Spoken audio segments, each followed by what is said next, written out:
ఒక అడవిలో ఒక ఎలుక ఉండేది. అది చాలా తుంటరిది. దాని మనసులో ఎప్పుడూ కొత్త కొత్త ఆలోచనలు పుడుతుండేవి. దానికి ఒకసారి ఎప్పుడూ అందరూ ఒకే రంగులో ఉంటే ఏం బాగుంటుంది? అప్పుడప్పుడు సరదాగా రంగులు మారితే భలే తమాషాగా ఉంటుంది గదా అనిపించింది. అది విని ఏనుగు, వద్దొద్దు. ఎవరైనా మనలను మన రంగు, రూపం చూసే తెలుసుకుంటారు. రంగులు మారిపోతే ఎవరు మనవాళ్ళు, ఎవరు పగవాళ్ళో తెలుసుకోలేము. అడవంతా అల్లకల్లోలం అవుతుంది అంది. కాని ఎలుక ఆ మాటలు పట్టించుకోలేదు. నగరానికి పోయి కొన్ని రంగు డబ్బాలు తీసుకొచ్చింది. దానికి ఒక అమాయకమైన ఒంటె దొరికింది. ఒంటె మామా, నీ రూపానికి నీ రంగు అస్సలు బాగాలేదు.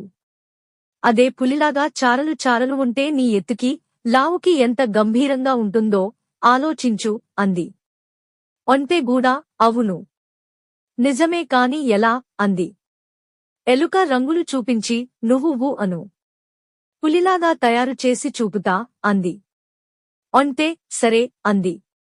ఇంకేముంది, ఎలుక రంగులను ఒకదాని తరువాత ఒకటి పూసి అచ్చం పులిలాగానే తయారుచేసింది. ఒంటె సరదాగా అడవిలో తిరగసాగింది. దాన్ని చూసిన జంతువులు ఇది కొత్తరకం పులేమో అని భయపడి పరుగులు పెట్టసాగాయి. ఆ రోజు కొంతమంది వేటగాళ్లు అడవికి వచ్చారు. వాళ్లకి ఈ ఒంటె కనబడింది. అరెరే, ఇదేదో కొత్త జంతువులా ఉందే. చూడ్డానికి పులిలాగా ఉంది, కాని గడ్డి తింటా ఉంది. దీనిని గనుక పట్టుకుని అమ్మితే డబ్బులే డబ్బులు అనుకున్నారు. అది తిరిగే దారిలో వలవేసి పళ్ళు, కాయలు పెట్టారు. ఒంటె వలను గమనించలేదు. పళ్ళు తినడానికని వచ్చి చిక్కుకుపోయింది.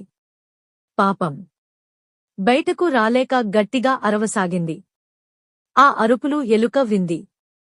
అయ్యయ్యో, నా వల్లనే గదా దీనికి ఈ ఆపద వచ్చింది. కాబట్టి ఎలాగైనా నేనే తప్పించాలి అనుకుంది. మిగతా ఎలుకలను అన్నింటినీ పిలుచుకొచ్చింది. అన్నీ కలసి వలనంతా కొరికేశాయి. ఒంటె తప్పించుకుంది. ఇంకెప్పుడూ ఇలాంటి అల్లరి పనులు చేయకూడదు అనుకుంది ఎలుక.